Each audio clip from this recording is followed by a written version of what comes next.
Olá, tudo bem, minhas caras? Tudo bem, meus caros? Vamos lá?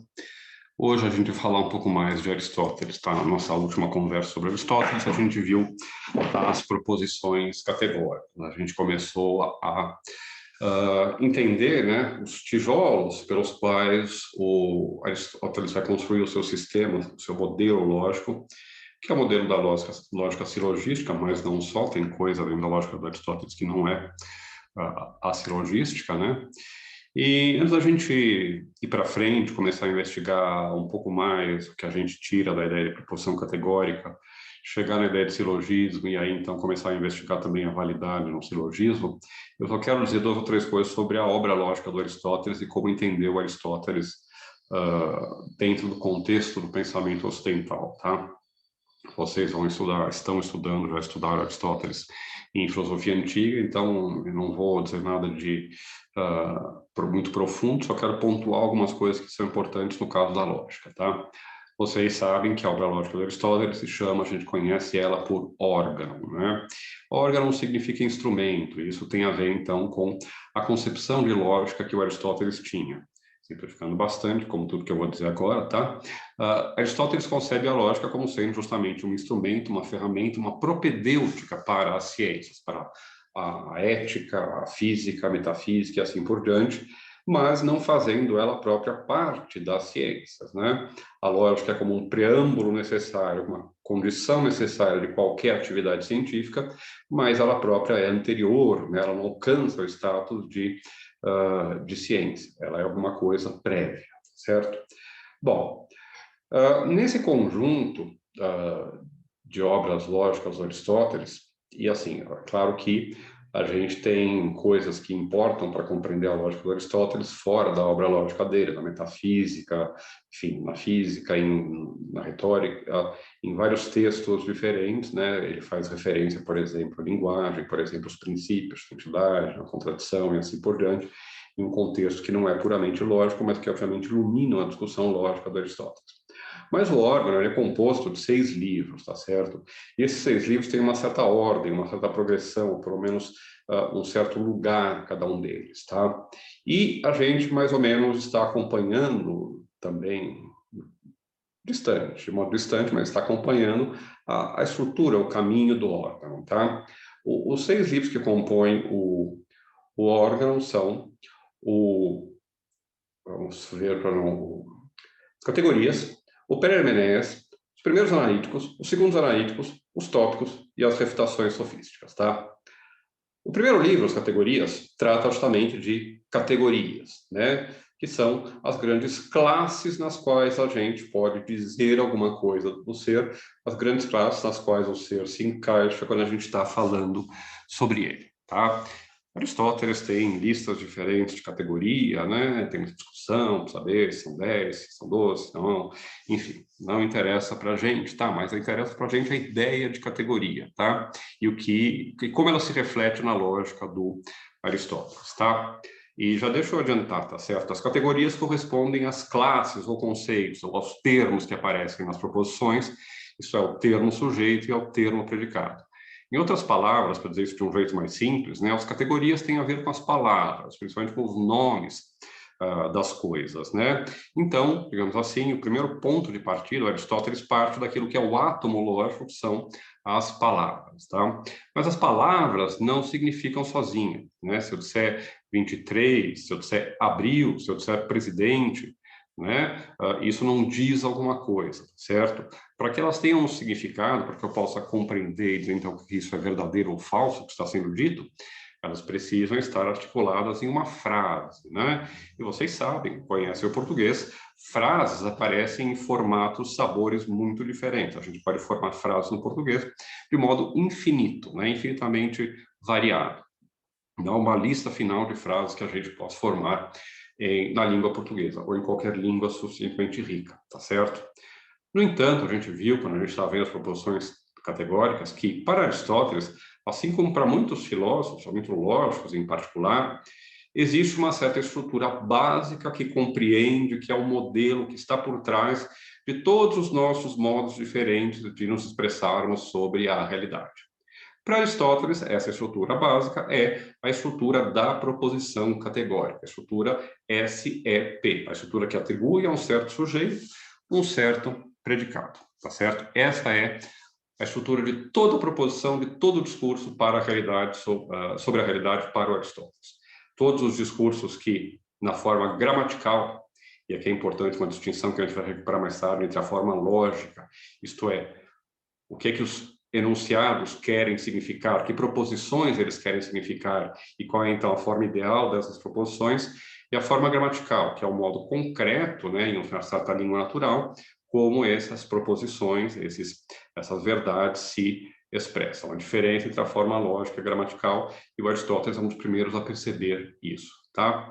E, portanto, se a gente se atentar para a forma lógica, essencialmente, todo e qualquer discurso sobre a realidade pode ser expresso na forma SEP, na forma de uma proposição categórica que tem um quantificador, tá? Todo, nenhum, algum, tá certo? Tem uma cópula, que pode ser afirmativa ou negativa, é, não é, são, não são, tá? E um termo sujeito e um termo predicado, que são sempre invariáveis. O termo sujeito é aquele que aparece antes, né, pelo menos na língua portuguesa, né, que a gente está usando, e o termo predicado é aquele que vem depois. Então, tem sempre, invariavelmente, 4 termos, 4 elementos, melhor dizendo, que a gente encontra em qualquer proposição categórica. Quantificador, cópula, ou seja, quantidade e qualidade, e depois o termo sujeito e termo predicado. Essa classificação, vocês se lembram, tá? Essa classificação dos elementos das proposições categóricas permitem classificar as proposições categóricas em 4 tipos, né? Universais afirmativas, universais negativas, particulares afirmativas e particulares negativas, tá certo? Que correspondem às 4 combinações possíveis de qualidade e quantidade, já que os termos sujeito e predicado permanecem invariáveis, estão sempre lá, tá certo? Então, o segundo livro do órgão, que é o sobre a interpretação, o Peri Hermeneus, ou ainda De Interpretatione, do título latim, pelo qual ele foi muito conhecido na Idade Média, principalmente, final da Idade Média. E trata das sentenças, né? Então, das proposições categóricas, especialmente, mas não só, mas especialmente as categóricas, tá? O terceiro livro é o chamado Primeiros Analíticos ou Analíticos Anteriores, tá? Analítica é, em geral, a palavra que mais se aproxima do termo que a gente usa hoje como lógica, tá? A palavra lógica não é uma palavra do vocabulário do Aristóteles, ele não usava essa palavra, as pessoas começam a usar essa palavra bem depois. A palavra mais próxima a isso é a analítica.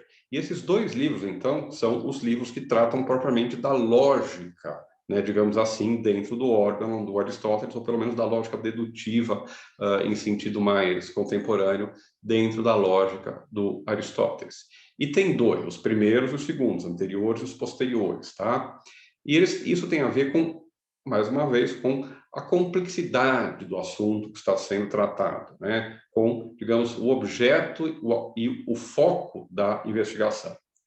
O primeiro passo, o primeiro elemento na construção de um sistema lógico é você, depois que tem as proposições, o resultado lá do Peri Hermeneus, mostrar como é possível combinar essas proposições em argumento. A gente vai ver que o tipo clássico de argumento para Aristóteles é chamado de silogismo, tá? E o que esse livro faz, os primeiros analíticos, é justamente oferecer uma teoria do silogismo. Os primeiros analíticos são o cerne da teoria lógica, eles têm a posição central, né, no conjunto das obras lógicas do Aristóteles, não só porque eles estão, digamos assim, no meio, né, lugar central, né, mas também porque a teoria central, aquela que, digamos assim, culmina aquilo que vem antes e permite o que vem depois, é aquela do silogismo, que é a parte mais estudada, mais conhecida da lógica aristotélica. O que ele faz, então, nesse livro, nesses primeiros analíticos, é desenvolver uma teoria da validade formal dos silogismos, tá? Isso não é pouca porcaria, tá? Porque ele não só desenvolve o primeiro modelo ou sistema lógico, que a gente pode considerar praticamente formal, embora não seja totalmente, né, na história do pensamento, né? Eu não conheço se no pensamento hindu, enfim, chinês, nada parecido com aquilo que o Aristóteles faz. É claro que há reflexões lógicas, é uma lógica chinesa indo, que é inclusive temporalmente anterior ao próprio Aristóteles, né? Assim como também é na filosofia grega, né? Mas o tipo de, digamos, tratamento formal, eu creio que é a primeira vez que a gente encontra isso, e certamente é a primeira vez na história do Ocidente, que é, digamos assim, a nossa matriz cultural, tá certo? E mais do que isso, né? Não só é o primeiro modelo, o primeiro sistema, mas é o primeiro sistema que é válido, né? Depois o Lukasiewicz, por exemplo, da década de 20, do século 20, vai mostrar isso, né? E é um sistema que, dentro das suas limitações, também é completo em certo sentido, que depois vocês vão entender melhor, tá? Então, e tem regras precisas de validade que podem ser explicadas formalmente, um conjunto pequeno de axiomas, né? Portanto, para determinar a validade.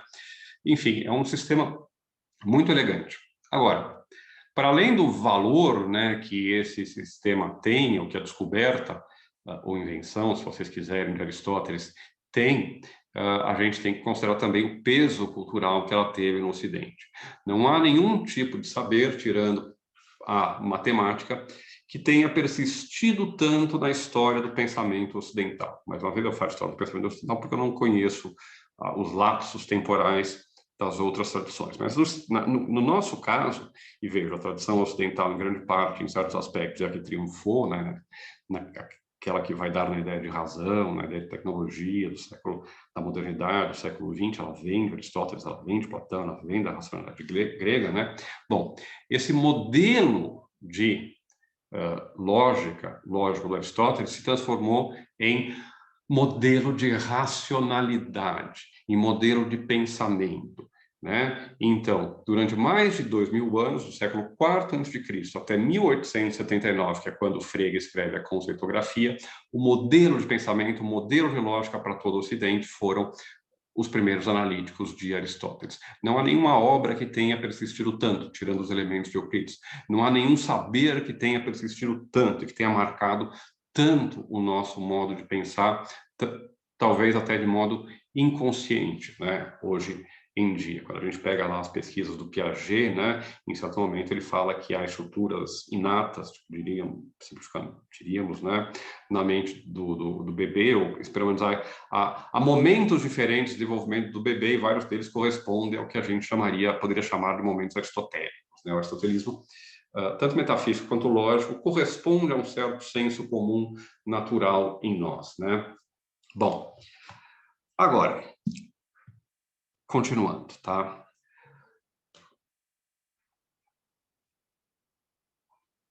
A gente tem, então, essa contribuição central que é a teoria do silogismo nos primeiros analíticos. O que vem depois, né? O que vem depois é justamente a extrapolação, né? A generalização do modelo do silogismo, da certeza, né? Da garantia de validade do silogismo para a totalidade das ciências, que são os segundos analíticos. Os segundos analíticos, os analíticos posteriores, são uma teoria da ciência. Uma teoria da ciência baseada na extensão do modelo de rigor e validade dedutiva que a gente tem nos silogismos para a ciência como um todo. E qual é a concepção de ciência que aparece aí? Olha, é um livro absolutamente fundamental, muito discutido, tá? Que vocês têm que ler, porque não dá para fazer filosofia sem ver os analíticos do Aristóteles, tá? Mas, assim, várias coisas importantes, fundamentais para a história do pensamento aparecem. Isso que eu acabei de falar, olha, tudo isso está entranhado no nosso pensamento, tudo isso ficou entranhado ainda mais na história da filosofia ocidental, né? A gente vai ver, por exemplo, no século XVIII, Kant trabalhando ainda com a concepção aristotélica de ciência, que corresponde àquilo que aparece em grande parte na metafísica, mas, sobretudo, lá nos segundos analíticos, tá? Quais são algumas das características dessa ciência aristotélica? Primeiro, é uma ciência que concebe o conhecimento como sendo universal e necessário, tá? E vejam, é uma concepção diferente da nossa concepção de ciência ou do tipo de enunciado científico que a gente está disposto a considerar verdadeiro. A gente aceita que a nossa concepção da realidade pode se alterar se o nosso conhecimento for expandido e melhorado. Para Aristóteles, no entanto, ele concebe que toda proposição científica verdadeira tem a forma de um enunciado que é universal e necessário, o enunciado que então é da forma do tipo A, né, todo, ou pelo menos nenhum também, né, tipo A ou tipo E, né? Ou todo S é P ou nenhum S é P, né? E além disso, que ele é necessário, e necessário significa logicamente necessário, tá? Quando os filósofos falam necessidade, normalmente o que eles querem dizer não é que precisa muito, tá? Eles estão falando de necessidade lógica. E necessidade lógica é basicamente o fato de você não poder afirmar o contrário daquilo, do contrário daquilo ser impossível. Se o contrário daquilo é impossível, então aquilo lá necessariamente é tal, né? Isso é necessidade lógica. Bom, então, proposições científicas para Aristóteles, ou a ciência para Aristóteles, é composta de proposições de conhecimentos que são universais e necessários. Outra característica, que aí tem menos a ver com a lógica e mais com a metafísica do Aristóteles, é que toda proposição científica ou toda ciência tem que ser sempre conhecimento de causa, das 4 causas formais, né? Perdão, das 4 causas aristotélicas, formal, eficiente, material e final, né? Que correspondem, tá? Uma leitura aqui light das causas, tá? Como a modos de explicação possíveis da realidade, digamos assim, dentro da cosmovisão do Aristóteles, dentro da cosmovisão, que ainda não é da ciência moderna, tá? Bom, então tem que ser um conhecimento das causas, né? E das 4 causas, tá? Idealmente. Além disso, tá? Além de ser um conhecimento universal, necessário e de causas, a ciência aristotélica, ela tem um caráter que é o que tende a ser... Deixa eu formular isso de um jeito bem cauteloso, para não cair em pântanos, tá? O modelo de ciência do Aristóteles, ele calca, ele se adequa muito bem, tá? Tem uma discussão sobre isso, vamos dizer que não é verdade o que eu vou dizer agora, que o Aristóteles encontra seu modelo de ciência na biologia, não interessa, tá? Para o ponto de vista da lógica, interessa a gente ver as semelhanças. O conceito de ciência do Aristóteles também vai se calcar, ou vai estar muito próximo do modelo de um sistema axiomático dedutivo ou da apresentação dos resultados de uma ciência sob o modelo axiomático dedutivo, tal como ele se encontra nos elementos de Euclides, né? Eu parto de axiomas, definições, postulados, aí chego em teoremas, corolários e assim por diante, né? É um modelo matemático, uma dedução lógica de princípios primeiros que são auto-evidentes, tá? E toda a ciência, então, é essa espécie de grande dedução a partir de princípios primeiros, tá? Isso não significa que ela seja a priori, tá certo? Mesmo que esses princípios primeiros sejam verdadeiros de modo auto-evidente ou a priori ou independentemente da experiência, né? A gente tem que, idealmente mesmo, poder fazer o duplo processo, o processo que vai dos princípios à realidade e o processo de descoberta que eventualmente pode ser da realidade aos princípios, tá? A ideia de método científico no Aristóteles é muito complicada, tá? Porque tem que justificar justamente essa possibilidade de ir dos particulares até o universal e do universal retornar aos particulares sem cair em círculos viciosos, sem cair em non sequitur, tá? Não vou entrar nisso, estudem isso em antiga, tá?